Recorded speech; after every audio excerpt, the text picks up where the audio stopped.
Blackstone Audio presents The Brewer of Preston, a novel by Andrea Camilleri, translated by Stephen Sartorelli. This book is read by Grover Gardner. It was a frightful night. It was a frightful night, downright scary. As a thunderclap more boisterous than the rest rattled the window panes, young Gert Hofer, not yet 10 years old, woke up with a start, realizing at the same time that he needed to go. It was an old story, this pea problem. The doctor's diagnosis was that ever since birth, the child had suffered from weak retention, of the kidneys, that is, and that it was therefore natural for him to relieve himself in bed.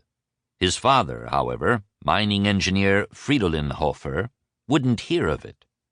He could not resign himself to having brought a waste of a German boy into the world, and thus he believed that what was needed was not medical care but a Kantian education of the will.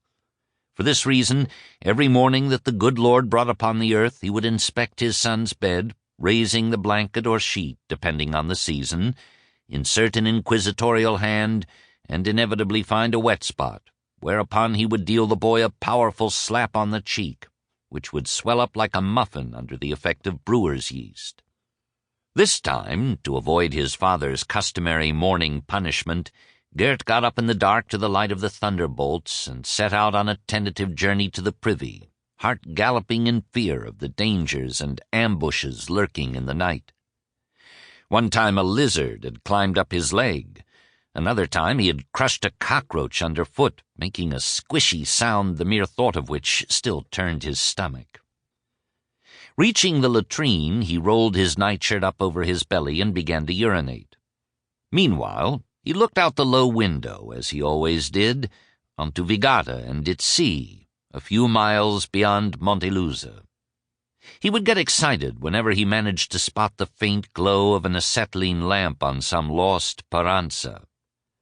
A kind of music would burst forth in his head, a rush of sensations he couldn't express. Only a few scattered words would appear and glitter like stars in a black sky.